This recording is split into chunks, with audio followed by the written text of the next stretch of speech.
Hey y'all, of course on this episode of WoW we had a championship match, we had an amazing tag team match, and then of course an undefeated streak is contested as Kandi Krush goes up against Exodus, who is looking to prove herself to her exiled teammates. This is Steph and Kat Talk WoW. Yeah, yeah. Making her way to the mic. They start dimming the lights. You start feeling alright. From Birmingham, home of the Teddy Longs, and the room is stutters. More once you discover. For all of the lovers, Whitney Houston and Roman Reigns. For all of the lovers, and Mickey James and Marvin Gaye. For all of the lovers, and Sasha Banks, Janelle Monáe, Silk, Sonic, and Paige. Allow me to say, look, I just found a place, sweet escape. Every one of us, I was kinda late, cause I just made it off the struggle bus. Walking by the faith, cause I know it's right in front of us. Yo, I ain't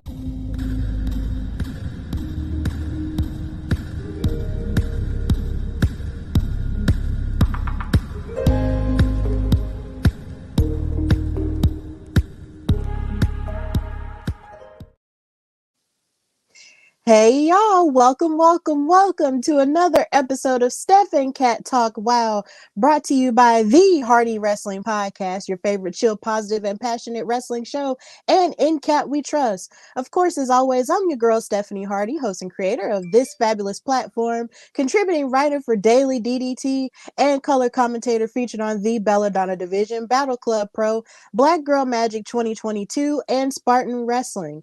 But of course, I am not alone. I am with my fabulous tag team partner, the creator of In Cat We Trust, contributing writer for Daily DDT and other websites where she writes about wrestling and other things as well. She's an author, she's a mother, she's a creator of a panel for women of color in wrestling, and she's just a super mom as well. She is Katrina Blake. How are you, Kat? Hey, I am okay. Dealing, but okay. Glad to be here. Glad to talk some WoW.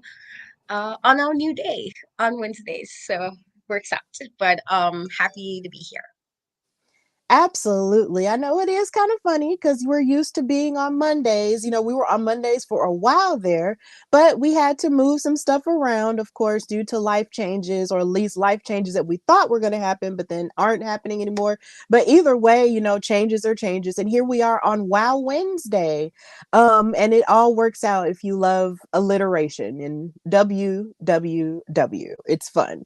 So here we are, here to talk about the hottest all women's wrestling show on television, which is WoW Superheroes. And this episode was amazing because we are now dealing with the aftermath of what took place with that championship challenge match, and the wild card being Abilene Maverick, who went on to win the WoW World Championship. So, of course, if you are here watching this episode on either one of our platforms via Twitter/X, on Facebook or YouTube, you know, chime in and tell us everything that you liked about the show, and just tell us, you know, who your favorite superheroes are and what you feel about the trajectory of this show is going forward, because clearly we are almost at the end of the year, y'all, and so there's so much that has happened. So of course, please chime in the comments and let us know what you love about the WoW show.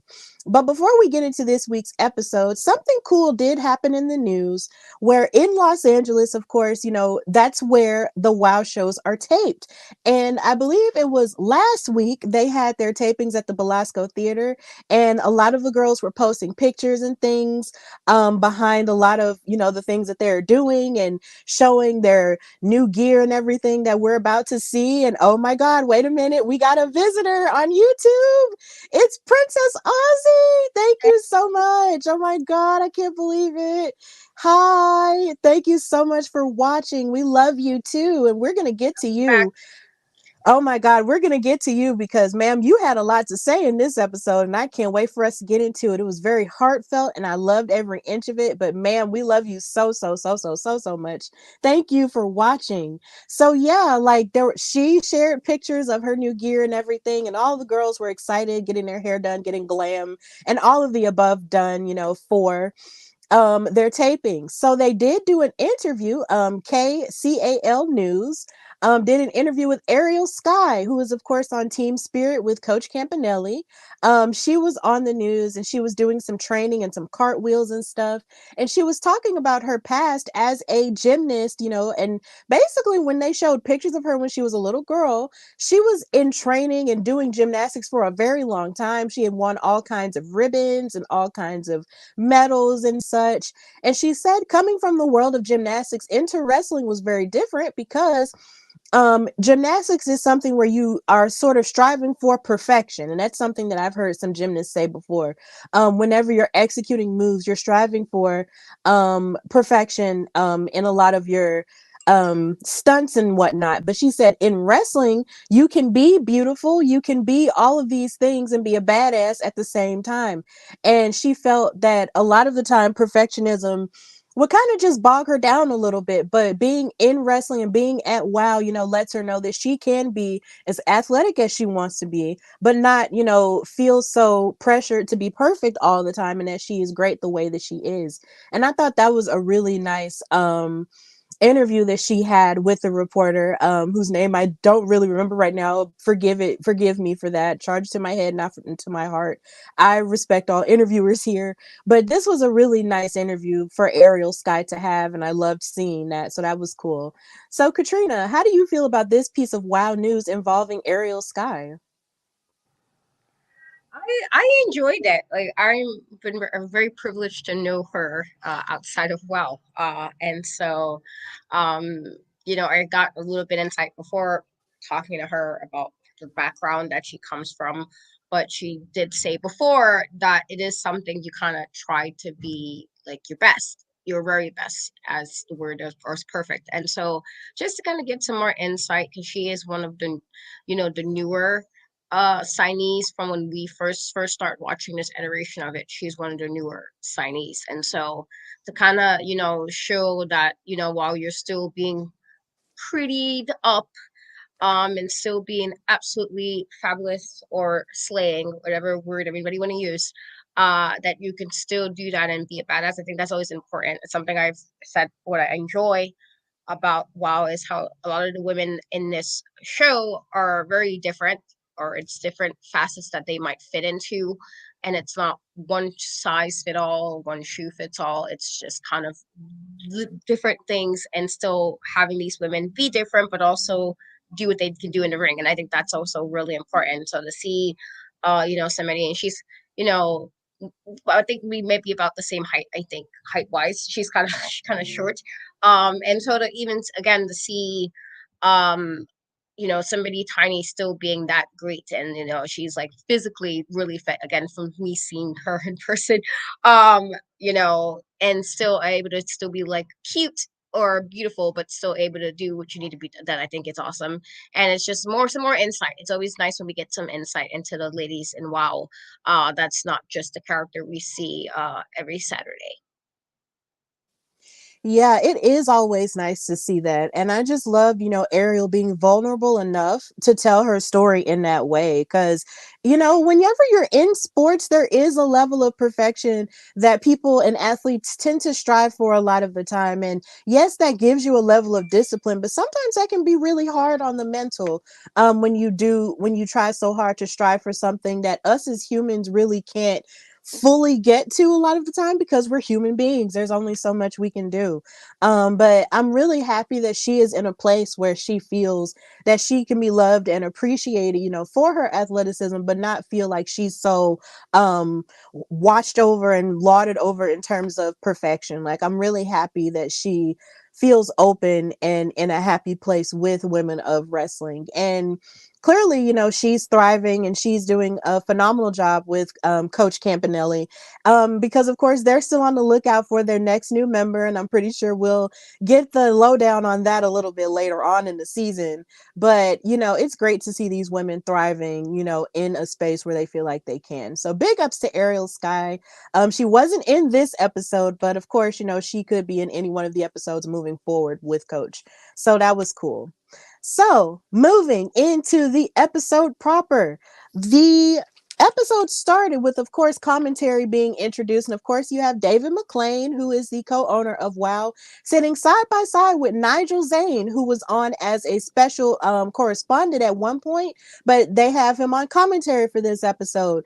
And he has a pretty interesting history as a fan of WoW because he had been a fan since 2000. That's what David said. And the fact that he is a historian for women's wrestling as a whole. He has all kinds of different trinkets and things from various people in terms of women's wrestling's history. So this was cool to see him on commentary. He did a phenomenal job. I loved, his voice, and his play by play.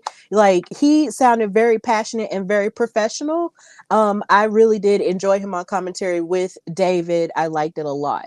So they went into a recap of the end of the episode, of the end of last week's episode, where they were talking about Jessie Jones, of course, losing her match against Genesis, therefore, her relinquishing her spot in the match, which allowed for the wild card to come in, who was Abilene Maverick, who went on to become the new WoW World Champion. And they did announce, of course, what the main event was going to be. And this led into the first match, which was Exodus, who came out by herself, versus Kandi Krush.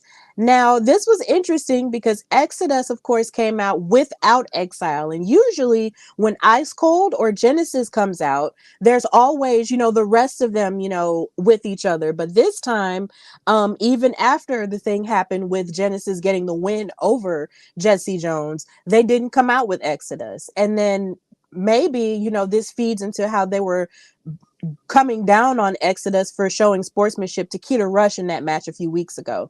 But she came out by herself with her, handy dandy weapon stick, which I enjoy.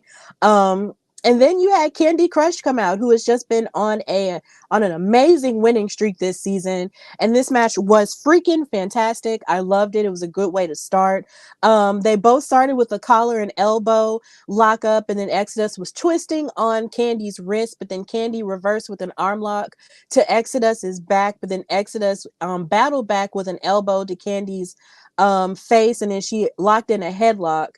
And her submission work was definitely on display here because on commentary they were addressing a lot of her MMA background in terms of Exodus, clashing with Candy's boxing background as well as her wrestling mix with it.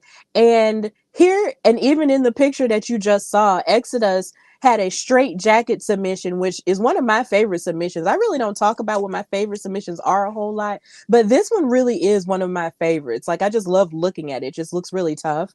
But, Kandi Krush did fight back with multiple hip tosses, and she was hitting back with a lot of hard hits herself. And she was maneuvering out of a lot of those submissions that Exodus had in. But then something that I did love about Exodus was the fact that every time Kandi Krush tried to hit that lights out suplex on her, she had it scouted every time. And you would think that Exodus actually, went back and did her homework and looked at Kandi Krush's past victories. And she had it scouted almost every single time, except for the last time when Kandi was able to maneuver out of a move and then hit the lights out suplex and win the match.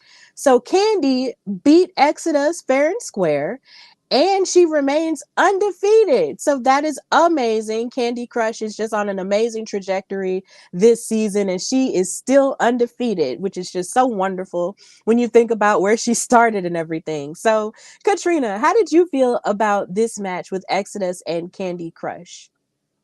Ah, that's such a good way to open up. Wow, I thought this was a fantastic match.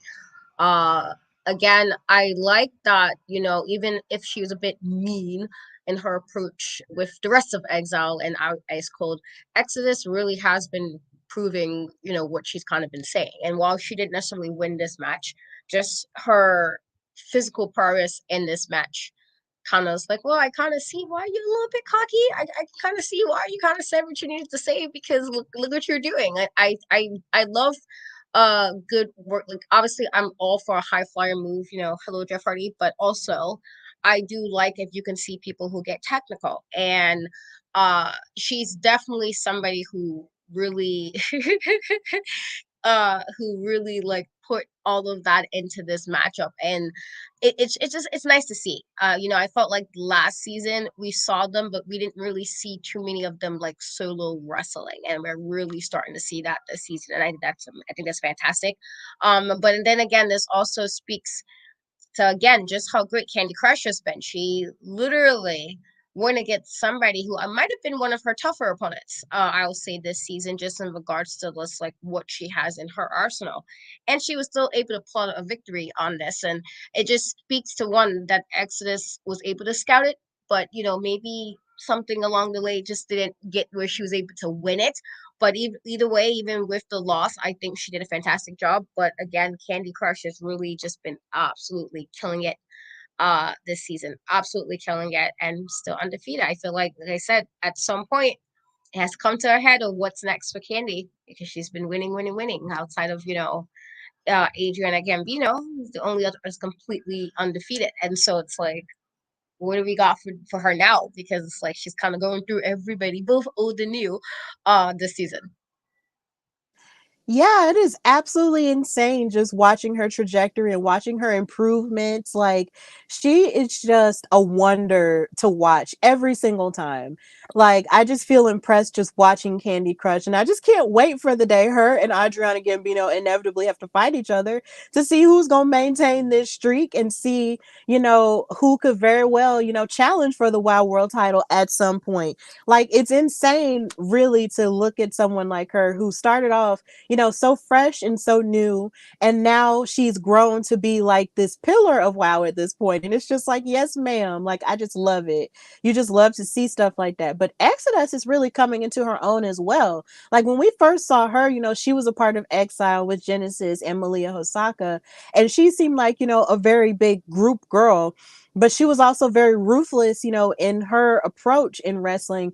But her growth is more so coming more so in her personality and how focused that she is in the ring when Exile isn't out there. And I'm wondering if, you know, now she's realizing more of who she actually is or who she wants to be outside of the realm of Exile. Because sometimes when you've been in a group for so long, you know, and a lot of wrestlers know this, or a lot of people in general just know this, when you've been in a group for so long, you almost don't know what it's like to be out there on your own. So maybe she'll have her moment next year where, you know, she'll strike out and be her own superstar. You know, like she had this great of a match. She had that draw with Keita Rush a few weeks ago. So who knows, you know, what could be on the horizon for her. You know, even in this loss, she didn't really lose to me because she did a pretty good job. She really did a good job in this match. So yeah, Candy Crush wound up winning. She's still undefeated and we love to see it. But big ups to Exodus as well. She did amazing too.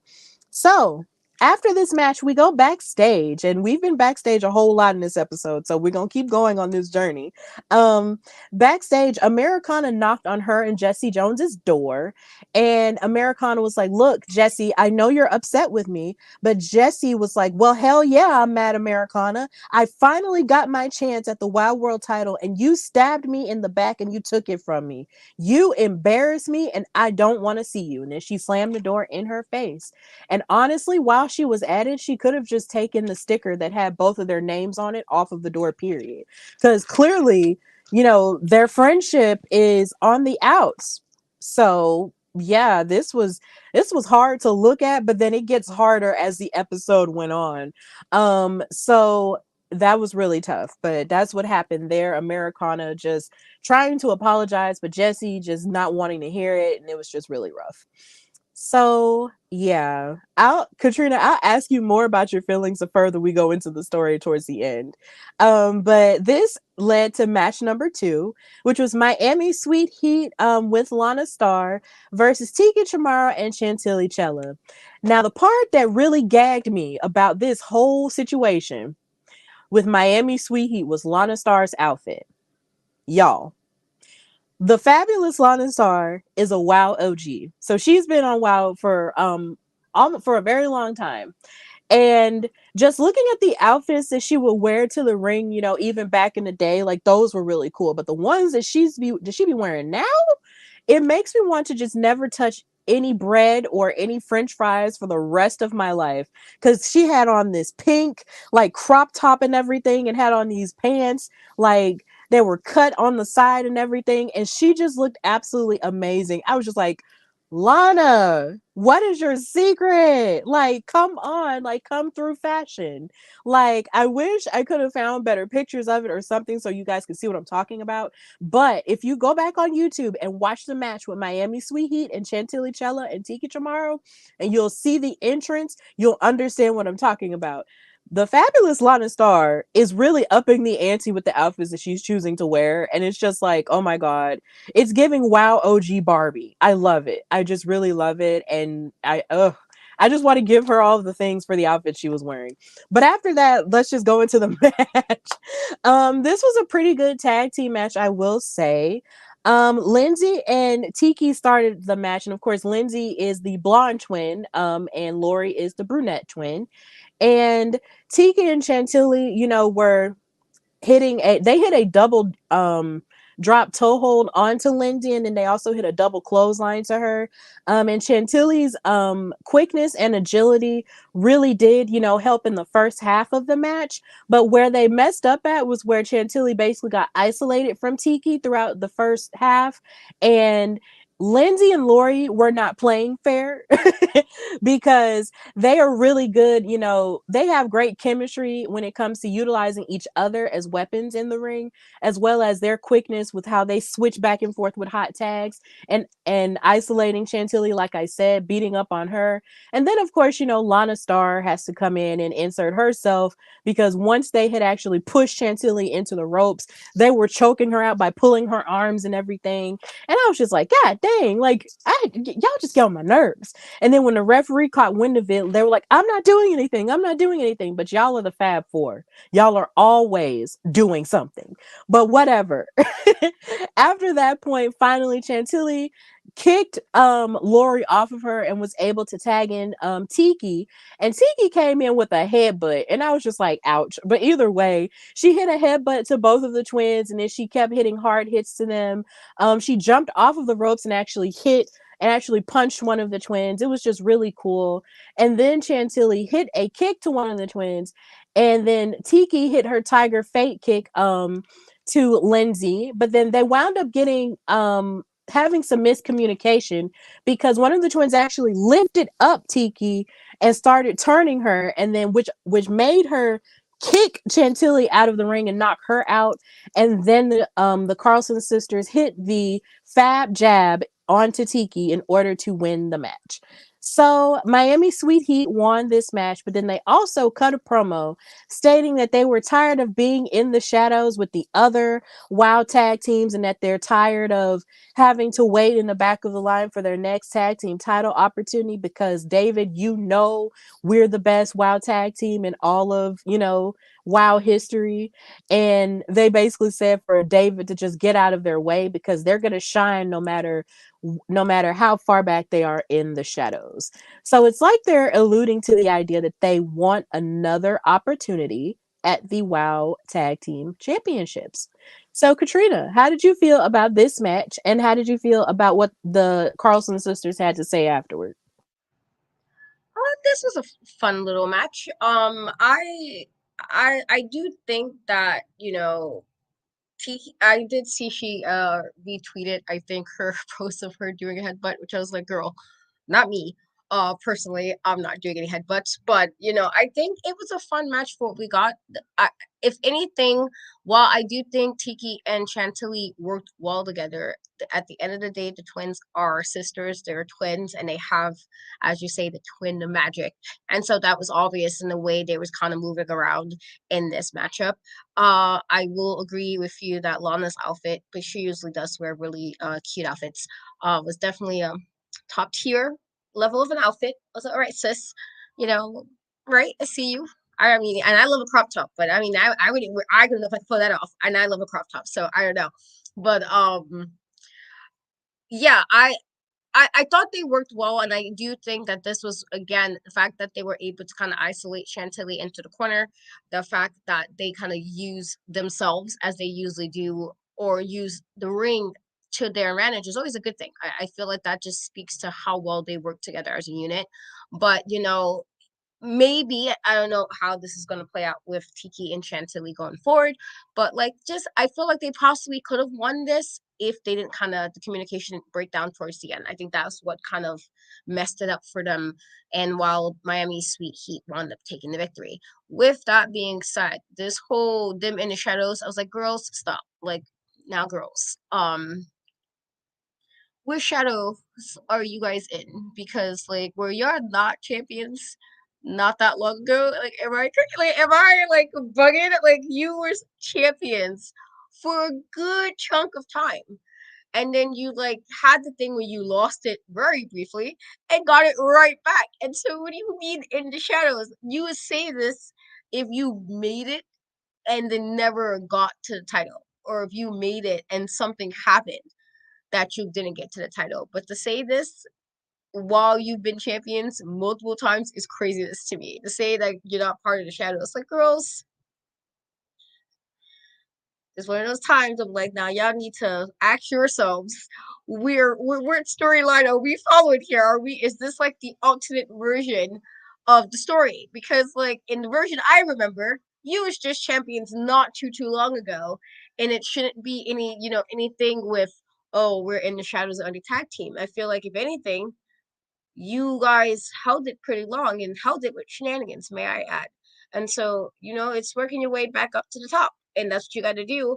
It doesn't mean that you decide, oh, well, a couple of weeks went by and I feel away. So let's get back. Like, no, you got to work yourself right back on up, work it right back on up to be able to say that. I feel like they're not the team. And wow, of all the teams, you know, this is probably not the thing, to be saying. You're probably the one team that probably shouldn't feel to say this because that's not what's been going on with you guys. Being in the shadows means like you guys are forgotten. You're the forgotten team. Nobody's paying you any mind, but we literally have been because you guys was literally at the top, at the top of the tag team food chain for a minute. You just happen to finally lose to the Tonga twins, and that was after all the shenanigans y'all were doing. So I was like, now good win, but like girls, let's not be Delulu, as they say. Because that was definitely one of those moments. I'm like, what are y'all talking about? Like in the shadows, y'all not even in the shadows. This doesn't fit for you guys. But otherwise, this was a nice like fun match. But I do think they need to this reality check like girls, y'all are not in the shadows. In the shadows imply y'all won super hard and then nobody paid you any mind. You guys was just champions. You guys are the last champions before the Tongas. So it's like, what are you talking about? Get that together. That was clearly a little bit delusional. But outside of that, good match. Yeah, it was a good match. And yeah, you can argue that they have been a level of delusional because it's just like, yeah, y'all were on top for a very long time. And it just feels like now they just feel like they can just jump to the front of the line simply because they are who they are. And mind you, you guys were an amazing tag team, even without the shenanigans of y'all cheating and, linking up with Penelope Pink and the Fabulous on the Star. Y'all were an amazing tag team. Like, they were in that tournament, when this iteration of WoW started along with the Tonga twins. They were in the finals with them. So they are an amazing team, but at the same time, that does not, absolve them from having to start all over again. Like, y'all really do have to work your way back up to that level because other tag teams deserve opportunities because you still have the mother truckers who still haven't gotten their opportunity. And then, of course, next week they did announce that Las Banditas is going to have their opportunity at the tag titles. So there are other, things that there are other tag teams that deserve opportunities, for the titles. And they just can't hog up all the spotlight all the time because when you're the Fab Four, you're bringing in all of this, you know, fashionable attention anyway. So it's just like y'all being in the shadows. I feel like to them being in the shadows is just not being the champions. And to us being in the shadows means like, oh, well, you're just not being paid any attention at all. But that's not the case because there was a whole season where everything was all about y'all. So no, like you're not going to sit here and pretend like, everything needs to be about you this time. No, it's about the Tonga twins. They are the champions, and all the other tag teams deserve to have an opportunity before y'all. And if y'all want another one, y'all need to work the same way everybody else is working, like keep that same energy. So yeah, it's just insane, but the tag team match was pretty good. I just hate that Chantilly got knocked out towards the end, but other than that, it was pretty good. And Miami Sweet Heat, if not for nothing, they are working their way up. So here we are with that. So going back to the drama backstage with Jessie Jones, Jessie is packing up. Well, now she's not packing up. She's putting on her boots or whatnot. And she gets surprised. And she starts yelling, thinking that it's Americana coming in the room. But it's not Americana. It's actually Amber O'Neal, who was her former tag team partner in the older iteration of WoW. And she basically gives her pep talk. She says, "You've been waiting for this opportunity for 18 years and you are absolutely blowing it." And she said, "You're distracted. I've been watching you from home and you've been letting this rookie," which I thought was mad disrespectful. I was like, "I ain't gonna call Americana a rookie. This rookie and her kid distract you from what it is that you do. Do I need to remind you? You need to remember who you are, remember where you came from, and remember this is what you do. You used to break arms, beat ass, and win matches. You were undefeated when I was here. You have lost your way, but the good news is that I'm here to help you find your way." And she told her, "You know exactly what you need to do." And this, my friends, is where we get a little bit controversial and uncomfortable, because Amber gave Jessie Jones a hat that said, "Make wrestling great again." And it was a blue and white hat. So after she gave her that hat, this put the battery in her pack to go handle her business with Americana. And we will see more of what happened with that encounter a little bit later. But Katrina, we got to talk about this. As happy as I am to see that Jessie has her friend back from a long time ago, there's the level of this "make wrestling great again" hat that gave me pause a little bit, because in the real world where we're at, outside of wrestling and outside of WoW, that phrase and other versions of it have been used to sort of push a narrative of hate and division. And when I saw that, I was just like, "Excuse me, why?" Ooh, but it looks like that was something that was on there, or something that she did wear previously. But seeing as there's only so much of the older WoW episodes that I have watched, it was still a little bit iffy for me to look at that. I was just like, "Huh, that's interesting." So Katrina, tell me how you felt about this part of the show, and where Jessie and Amber O'Neal could go from this, and if something like this belongs on a show like this. Ugh, it's, I guess, first part of that question, as far as where could her and Amber go, I'm guessing at some point, if she's not singly contending anymore for a world championship, which I don't know if that's what she's given up on so quickly. I don't get that vibe that she would have given up that quickly. Then it's possible they can be a tag team again. If Amber's just there to kind of push the story on, or push it forward. Rather, if it's like she just needed that extra boost to get back into a space to do what she needs to do without taking it. I don't want to say be emotional, because I feel like we're usually a lot more logical than we get credit for, so I don't want to say that. But I like whatever it is that she needs to do to kind of get herself back into the game. I think it could be either tag team or just what she's there for, to help her get back her head into the game. With that being said, I was aware that um make wrestling great again was used previously, because I do remember seeing that. However, I will have to say, anytime I've ever heard it used, it's never been in a nice way. Um, it made me think of this writing organization I left because the slogan for some of the people is a national organization, but there was different chapters. I was the New York City chapter, and while our chapter was one of the most diverse because we lived in New York City, other chapters across the country were not. And so a lot of the times when it came to like contests and stuff, there were some of them women, saying let's make romance great again, and it was definitely used negatively. And it was so negative that the board, which I was part of before I left, we all left, all of us, because we felt like, what else do we need to do to say that we also belonged in the space? And so that's like another song and dance for another day. But the point was, it was used in a very negative way, as that term usually is used. And so I'm not sure.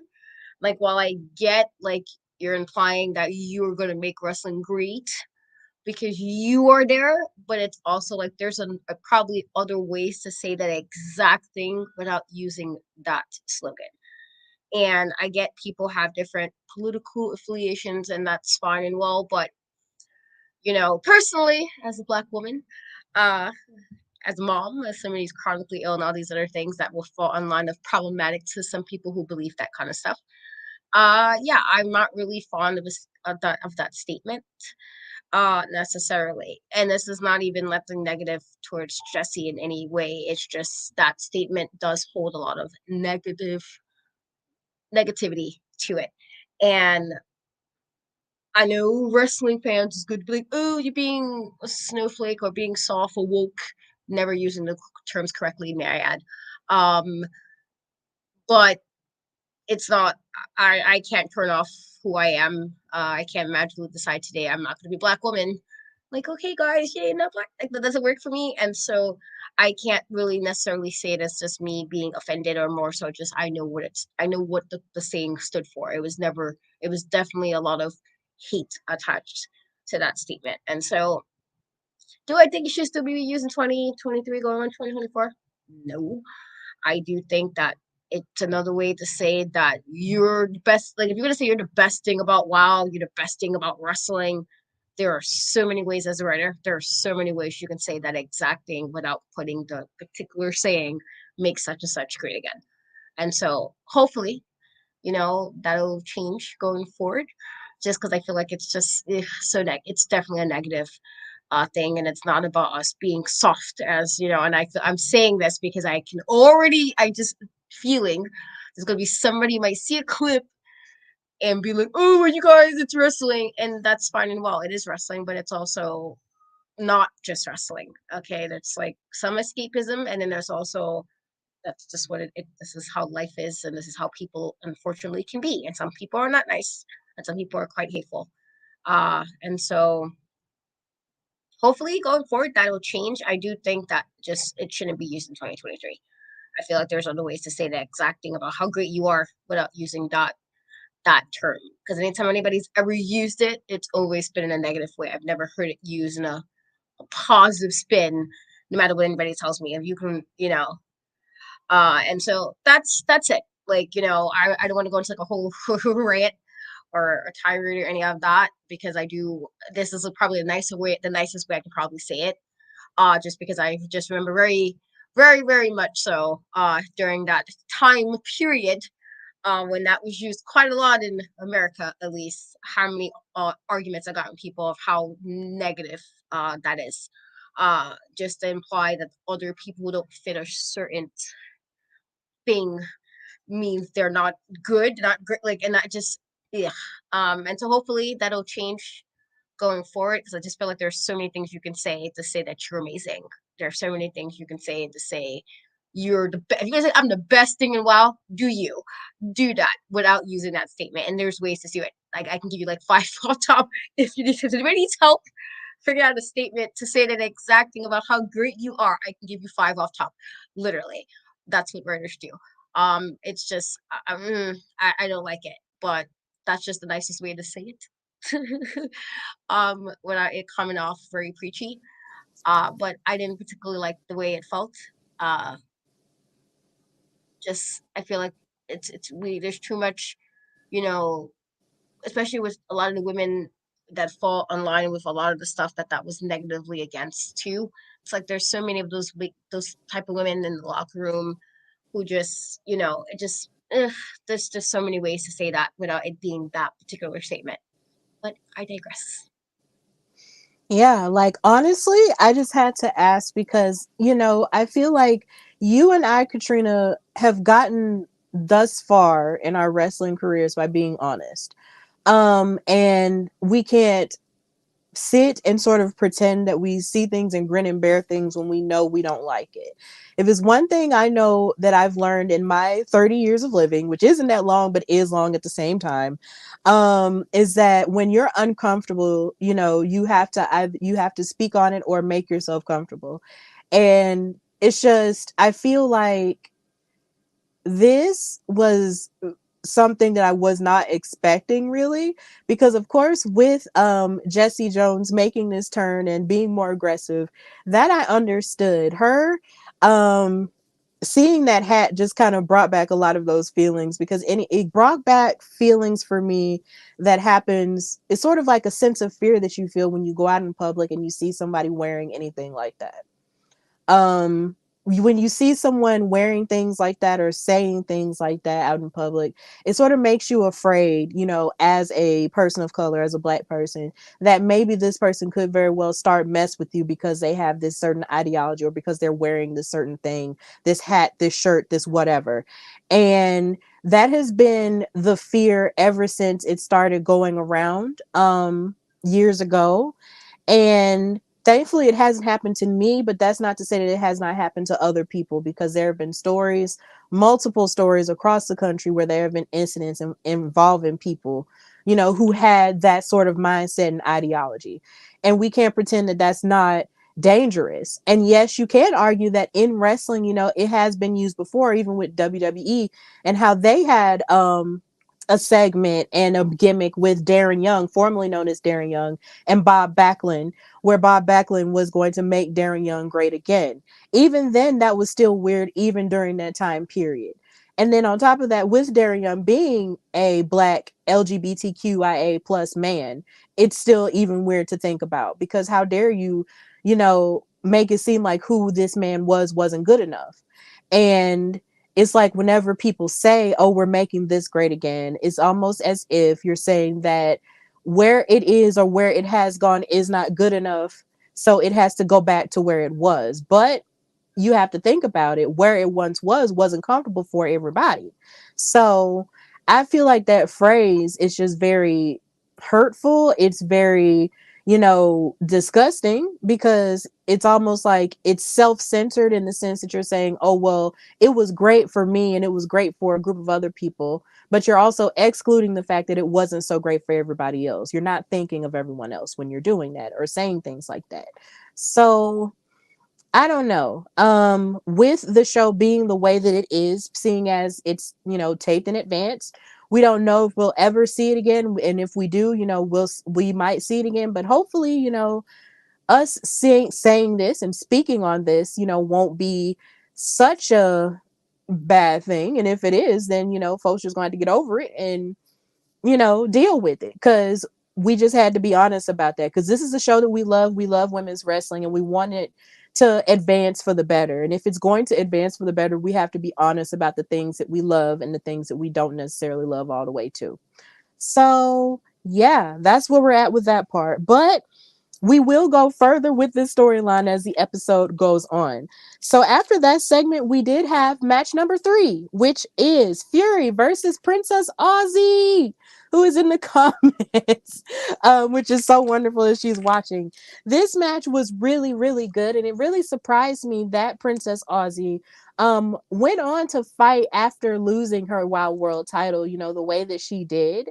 Because usually whenever a person loses their title on Wild, we don't see them for a minute, but no, we saw her like the very next week, and it was just like, okay, Princess, I see you. um and the crowd was sort of split down the middle with these two, because of course everybody loves the head banging. Everybody loves the heavy metal Sister Fury, but then everybody loves Princess Aussie as well. Like there were really no boos going on or yays going on for one person. It was cheers going on for both women, and that was nice for a change. I loved that. Fury was pretty rough in the beginning. She actually gave Aussie like a slap to her face. But then Aussie fought back with a flurry of kicks and punches. And she wound up getting choked out on the ropes at one point. But then Fury even hit her with a shining wizard, which resulted in a 2 count. But then Aussie got up and fought back with a kick and some head scissors, a head scissor takedown. And then she threw Fury into the ring corner. And then she kneed Fury in the stomach and then hit her cutter from down under and her Aussie splash in order to win the match. So Princess Aussie did a phenomenal job here bouncing back from her loss. And of course she did cut a promo afterward that which, resonated with me and where I'm at in my life. Everybody was cheering that they love Princess Aussie, and she said that she loves them.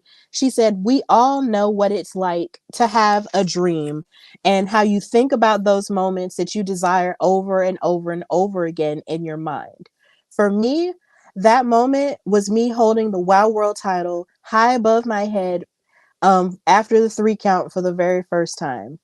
To feel all the confetti fall down around me as I celebrated being a champion. But I didn't get any of that. And then here comes Abilene Maverick. She steps into a ring for 30 seconds and takes my title and gets it all. Everything that I didn't get, she got it all. And if I'm being honest, I was embarrassed coming out here because I didn't feel much like a champion. But I am standing here right now, but me standing here right now is exactly what makes me different because they can take everything away from me, but nothing will stop me from continuing to shine. And she looked like she was about to cry, after she said that, but everybody applauded her and she wound up, and then she left the ring after she said what she said. And what's so funny when she said that they can take everything away from me, but you can't stop my shine. It reminded me of that song from the Hunger Games, the Ballad of Songbirds and Snakes, where Lucy Graybeard was saying, nothing you can take from me was ever worth keeping. And I was just like, wow, this is really giving Lucy Gray Baird energy, and I love it because that was a really good movie. I know people have their feelings about book and movie adaptations, but I enjoyed it. But yeah, essentially, she is being a resilient athlete, a resilient woman who is a champion in her heart. Um, and she's upset that a lot of the things that Abilene just randomly got, on a random day due to that wild card situation, she wasn't able to get because, of course, Lana Starr stole the title from her and she was celebrating that victory, but she wasn't able. It was a pretty bittersweet victory because she didn't get the confetti. She didn't get the full celebration that a lot of other women have gotten, once they have won the titles. And it's sad when you really think about that, but I am happy that at least she wants to rise above it. And, at least she knows that from within that she still has her shine and she still has her worth. And I love that. And all I want is for her to get another opportunity. But before I get into that, Katrina, how did you feel about this match with Fury and Princess Aussie and what Princess had to say afterward? I thought it was a really good match. And I think her even coming to wrestle after last week, the last time we saw her, that speaks to Princess Aussie's character. I definitely can understand how, which is something I complained about last week, that she won the title and won it like fair and square, won it, and then she didn't even get the proper celebration because she didn't get the title right away. And so to kind of have that happen, and then every week, every time she defended the title, something went on during the match that had nothing to do with her, but it was involved. And so to kind of have that finally, you decide to have this matchup where you're like, all right, I'm putting it on. You have all these people now at the same time in a matchup, and then somebody who hasn't wrestled for like God knows how, you know what I mean? Like I that was something I was really annoyed by. And so I understood. Uh, Obviously not understand to her level of understanding because I do not wrestle, but understand as a fan how annoyed I was by that. I was very annoyed.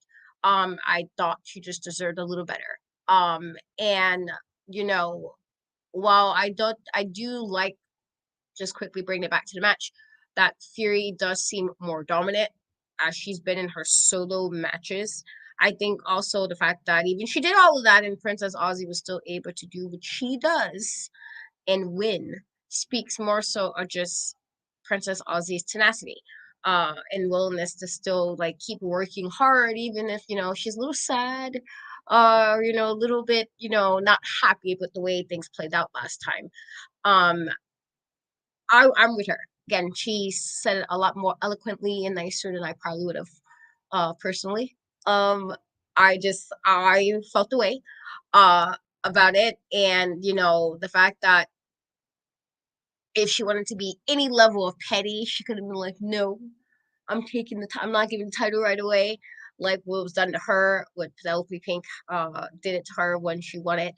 And Lana Star did it, but she didn't. She, let her have it, let her have a moment, let her have a confetti, and came out still ready to show why she's who she is. She didn't complain in regards to like I'm not gonna wrestle because I didn't like this, or she had what she had to say about it, but it was no type of like negativity in regards to her doing something petty or spiteful because she lost. I still think it's pure shenanigans though. Uh of how she lost it. I'm like still like if I me and just gonna have to talk because like dude why this is just me being extra. I didn't appreciate it. I thought Princess Aussie deserved it better than not. But yes, while I as I did see the comment about Penelope, well I didn't hate Penelope. I think that's more your beef than mine. um, I would probably say I can now might have feel that way for Abilene. Cause I'm like, you get real spicy for doing nothing. Okay, like calm down. You didn't do much. You're talking this crazy, personally. But that just speaks to who she is. There's a reason why she was a champion when she had it. And clearly she was a champion with a good position, a good heart, and hopefully it just means she'll get it back soon. I, unfortunately, the title reign didn't go the way I was hoping it was going to go this week. But hopefully she will have a chance to get it back and win it. And hopefully, with the second reign, it'll be no nonsense from anybody else because she definitely had a lot of people just doing nonsense when she was wrestling. Everybody, I'm like, all right, can you do this behind the scenes? Can we do this after? The parking lot or something. I don't know, not during my time. But that just speaks more so to her, who she is as a person. And so I'm sad for her. But also I do think with just who she is, she'll get herself back there and be fabulous all over again as champion.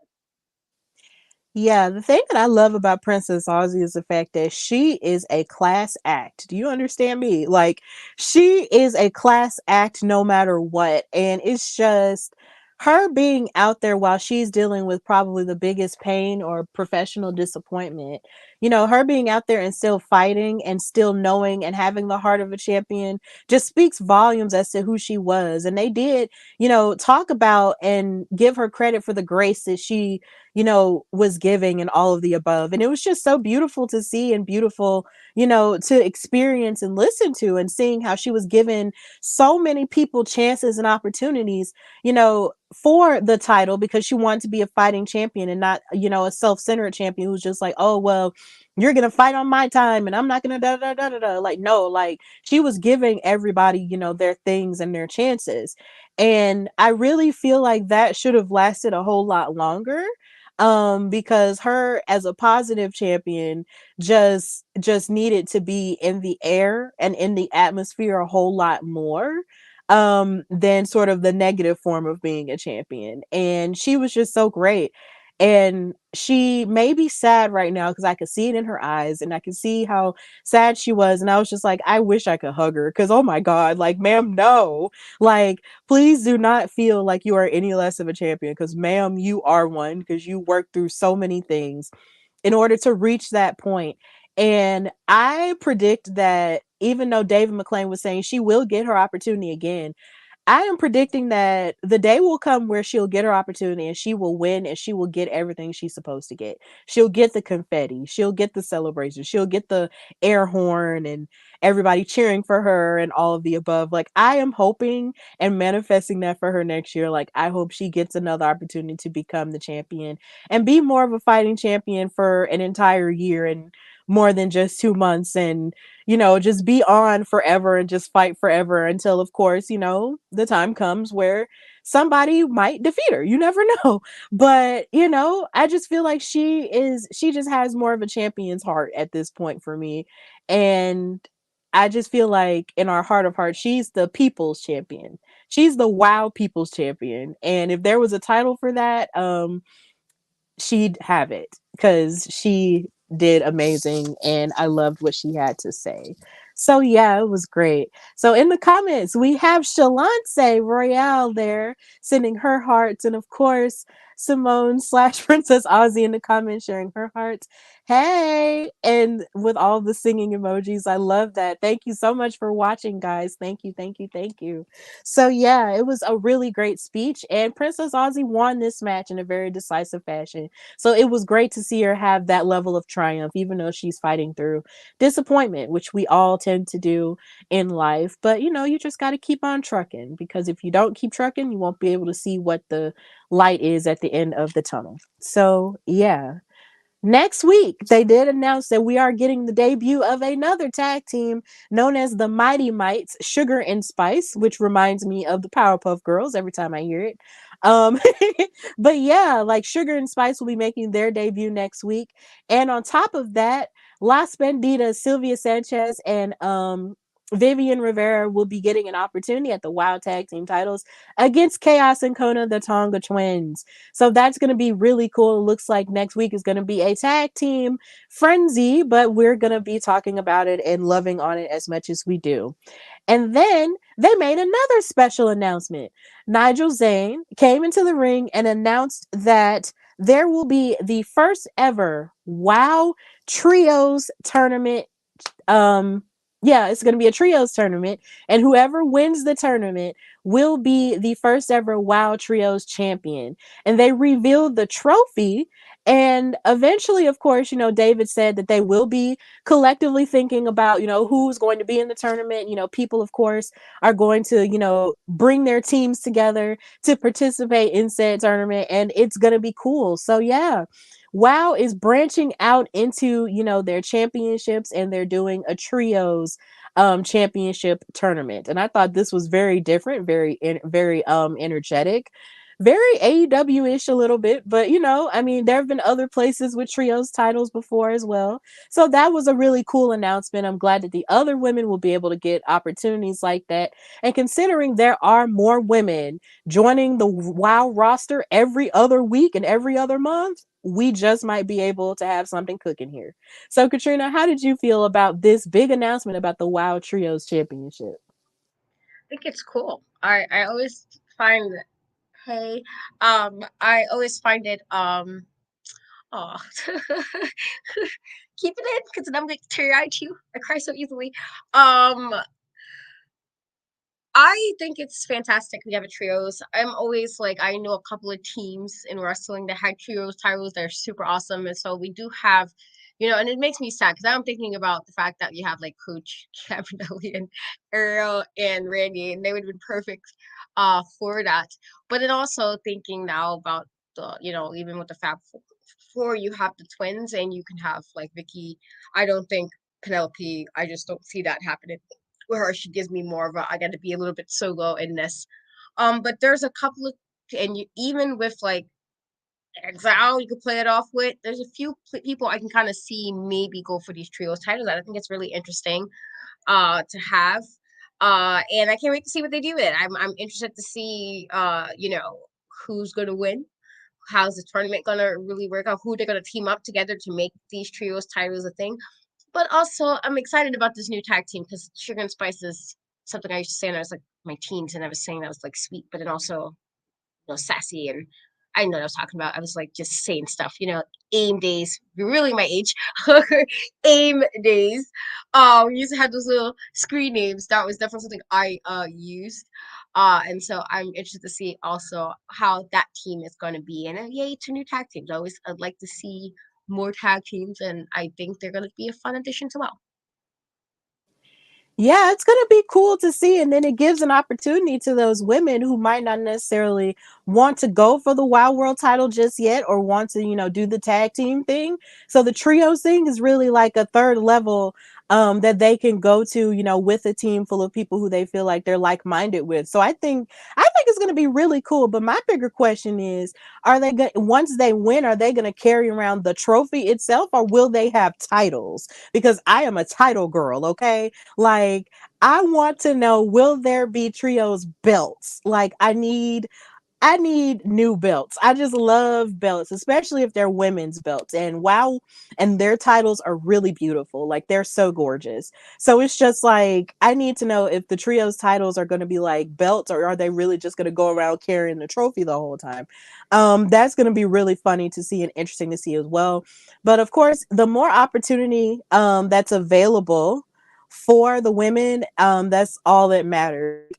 They're gonna stuff all that into like an hour show. Like I can't wait. Like that's gonna be insane.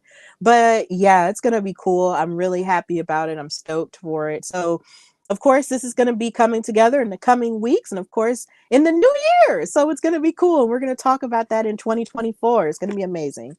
So after that, they went on and talked about and did a segment on Abilene Maverick and talked about how, of course, she is from College Station, Texas. That's a part of Texas I never heard of. But shout out to Texas though. I have relatives there. As well as the wrestling history that they've got going on. They're gonna have their big moment this week with the Iron Claw coming out, telling the story of the Von Erich family. It's gonna be really interesting to see how that plays out. But with Abilene Maverick, they showed her in the past and how she basically used to just come out, looking like an uber Dallas Cowboy cheerleader. And she looked really beautiful, being the governor's daughter or whatnot. But then she was always raising hell with people and bullying people.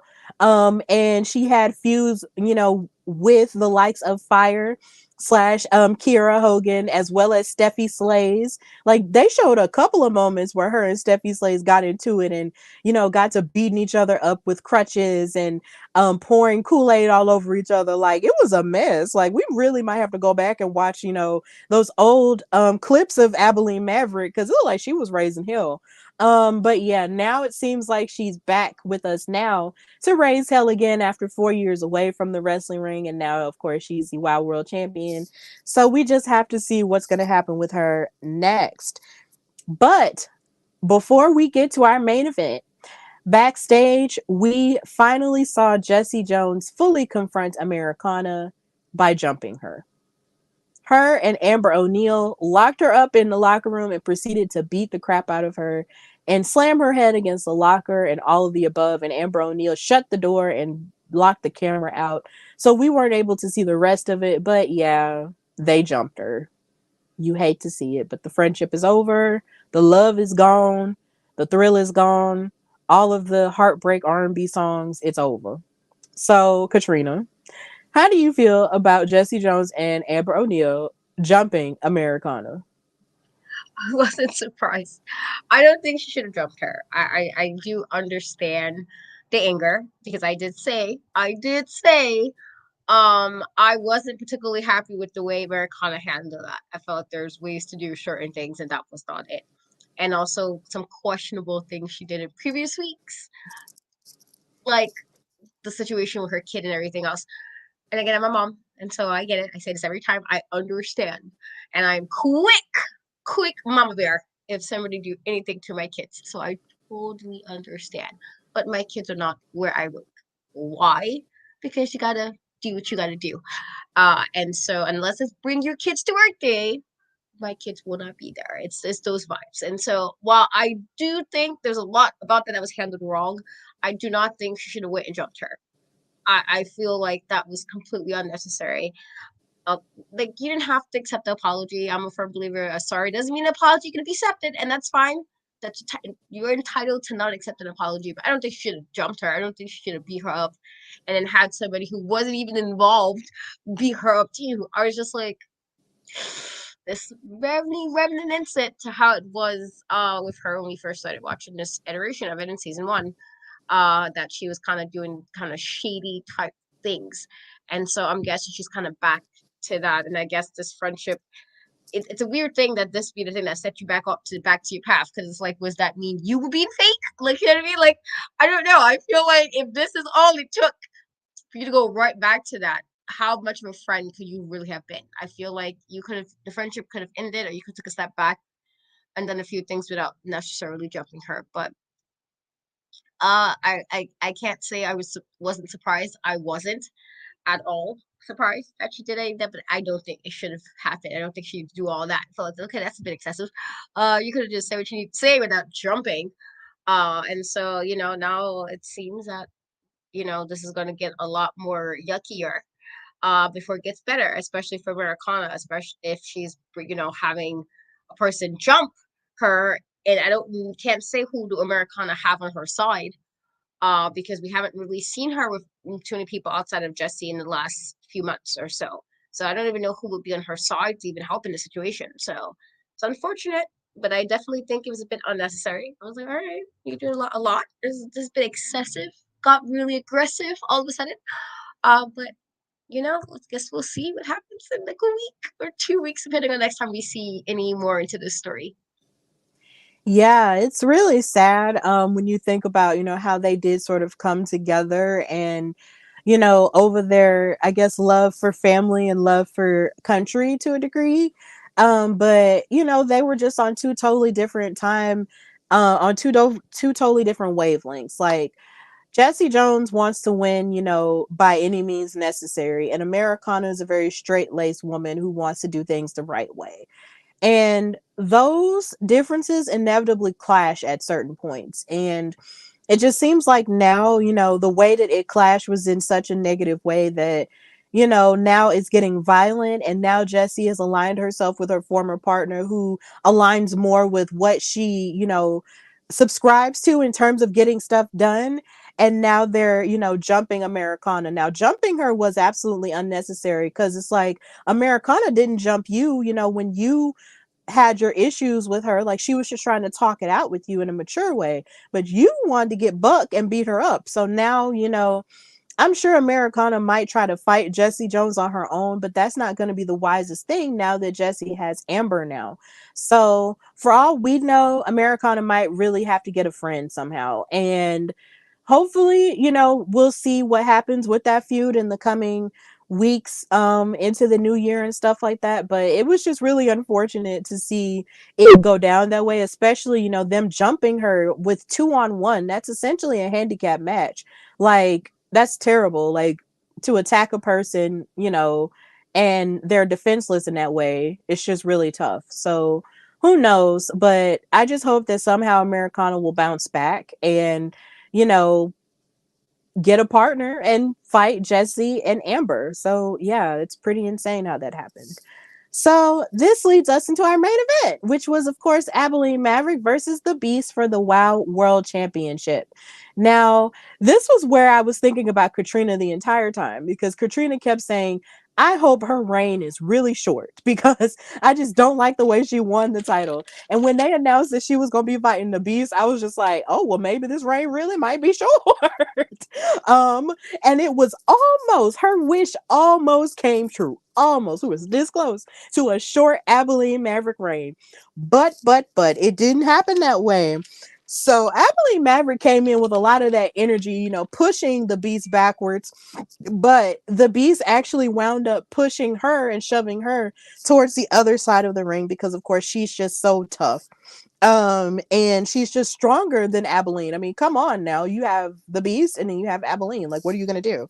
And then the Beast even speared her like early in the match. So honestly, that match could have ended right there after that spear.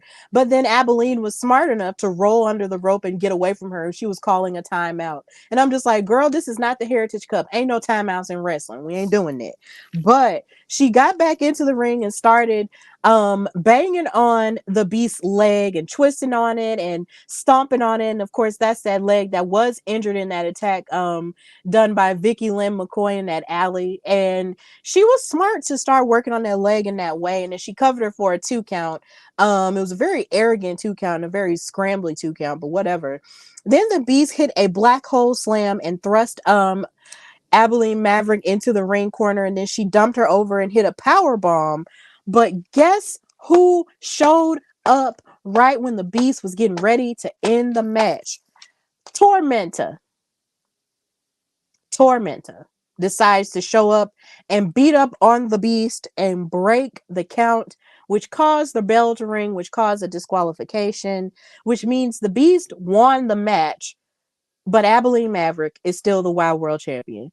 And what makes this so comical is the fact that Abilene rolled out of the ring and held up the title like she did something. Here again, in the second week in a row, holding up the title like she done did something. And I'm just like, girl, you are the most opportune. You're more opportunistic than Adam Copeland / Edge.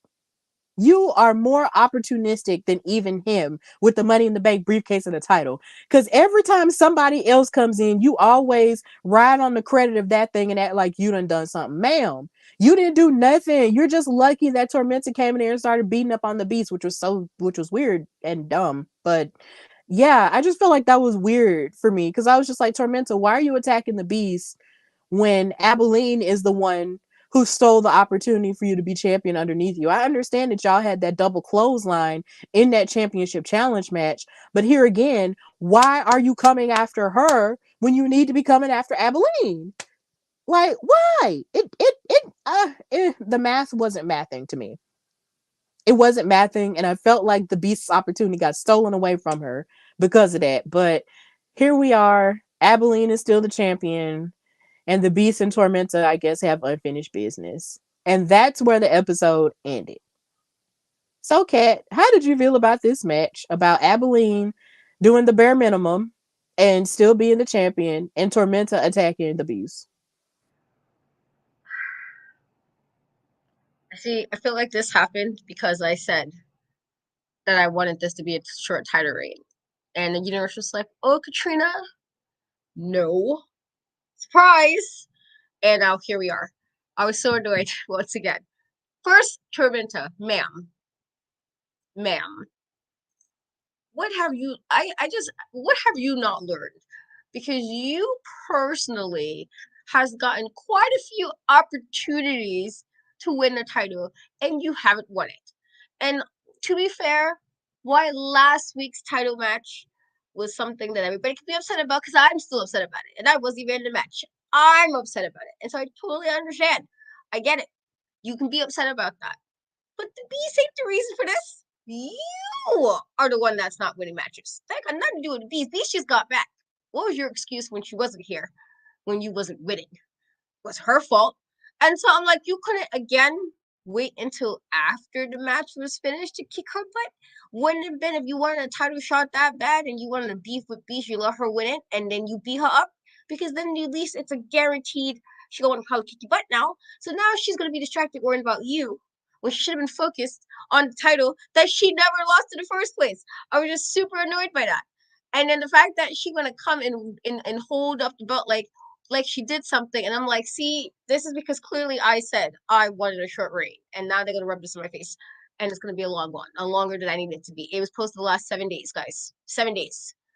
This is now past 7 days, and I'm not happy about that. It's highly, highly, highly, highly upset. Um, the Beast was doing what she needed to do. She was. She was up until Tormenta was like, never mind. I can't wait to backstage. Wait to the parking lot. I don't know, whatever way you could have waited. She was like, I'm not going to wait. And then you get her to win the match.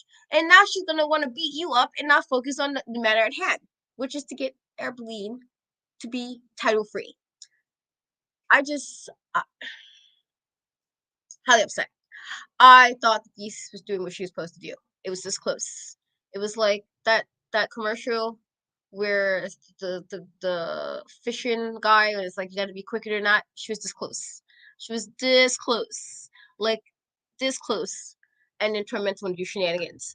And so now here I am, another week of somebody having a title that shouldn't have it. Crazy stuff. I'm just like, Tormenta, now you're gonna be, do you want to be on my list too? Because I feel like I like that. I was already kind of annoyed with her when she was sitting here acting like she deserved these title matches. Like, ma'am, you've been losing. You're great, but you have been losing your title matches. And it is okay to accept that and go back to the drawing board. Not, I'm going to just mess up some more matches because you're mad.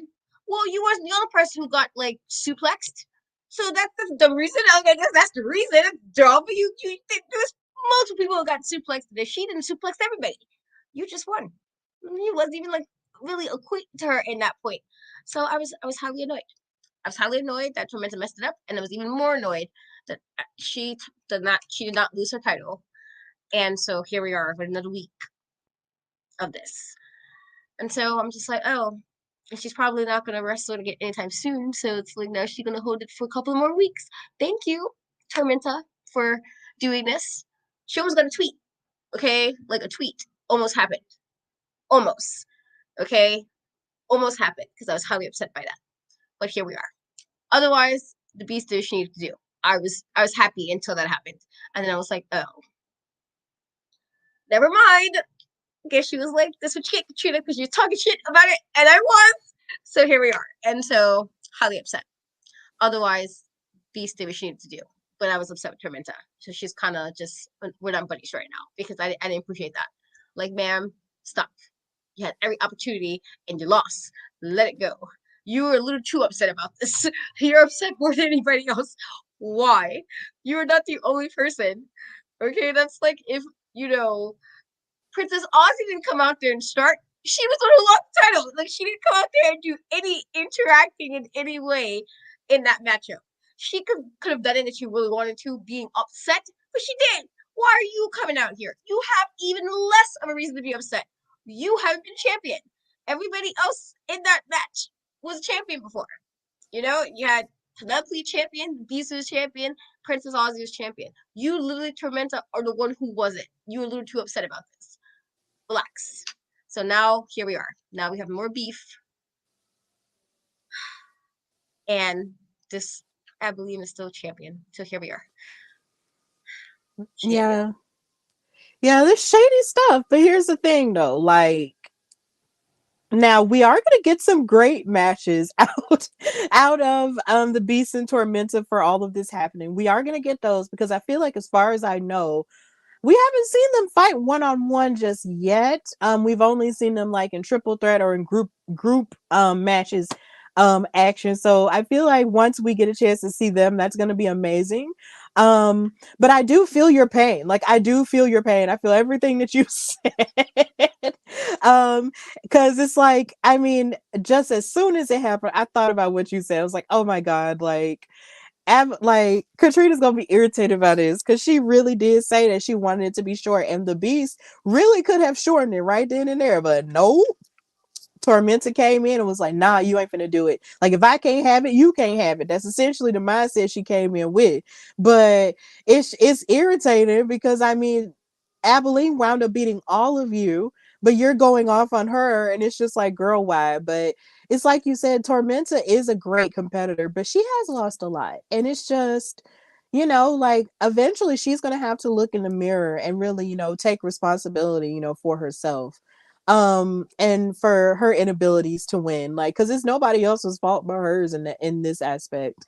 But yeah, Abilene is still the champion, walking around like her family owns Bluebell ice cream. But yeah, it's just really crazy times that we're living in.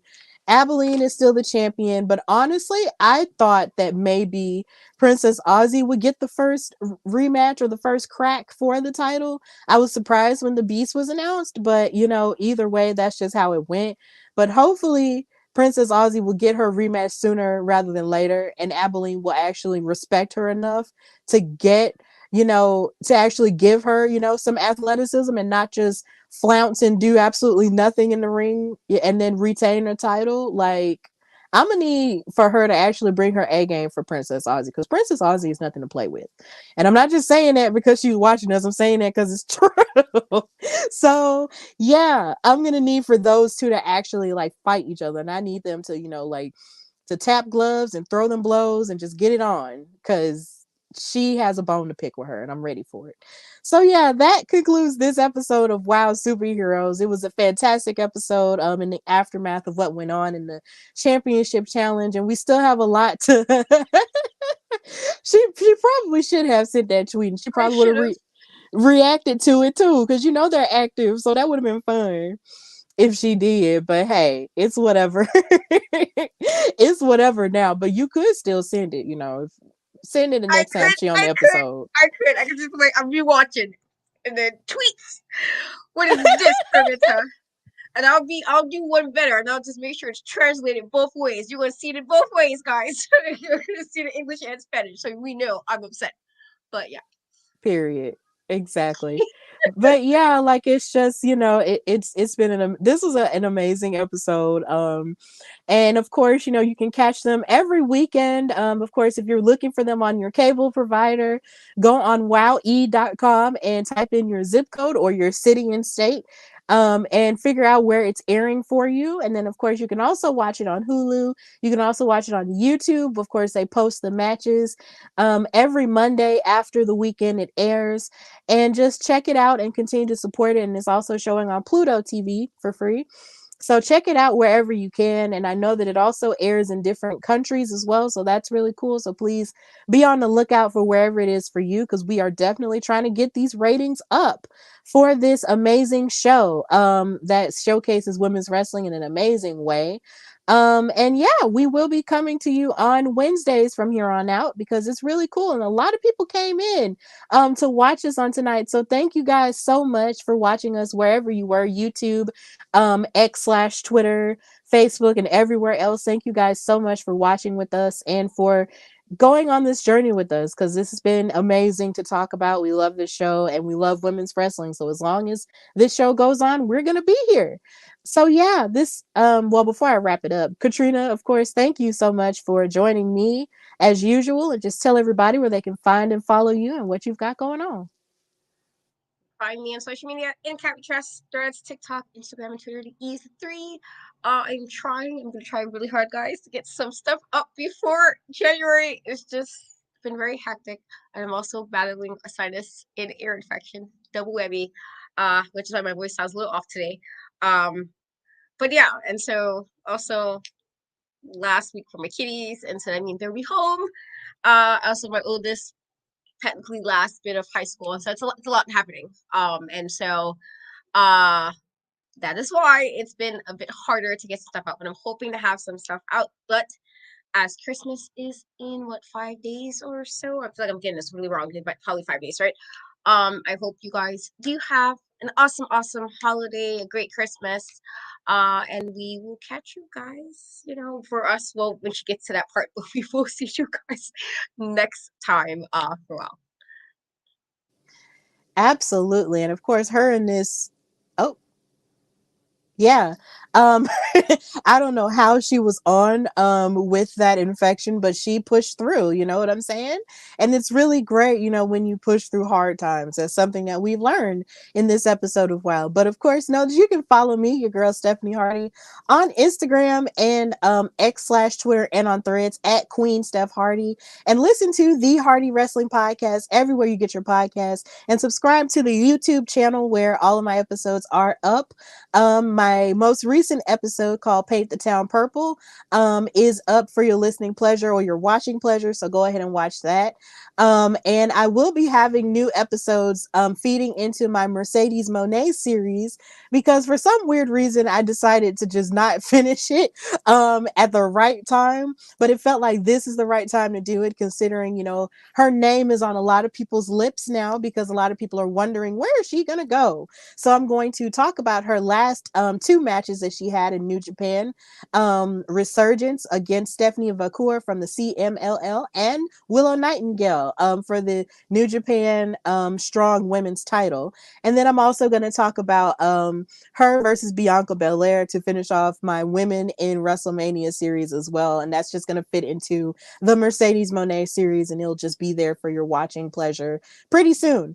So that's going to be cool. And also read my new article on Gigi Dolan and Jessie Jane and their year-long journey since the end of of since Mandy Rose slash Mandy Sachs was released, and since Toxic Attraction ended, it was cool to write that article with Daily DDT, and I'm so happy they gave me the opportunity to cook with it after I wrote my Mandy Rose Should Return article too. So please read that as well as my other works as well.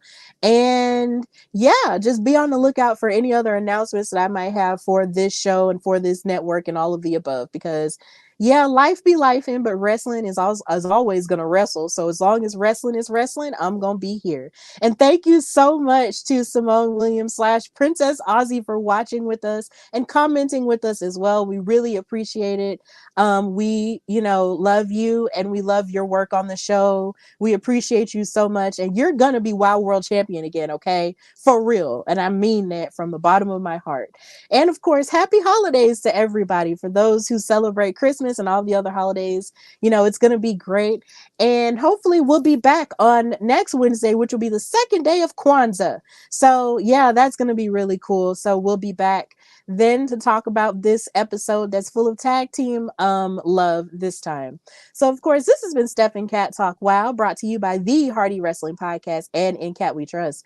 Until next time, have an amazing holiday weekend and also be safe because life is crazy. But yeah, have a safe holiday full of Christmas lights and food and awesome presents and amazing wrestling. Bye, y'all.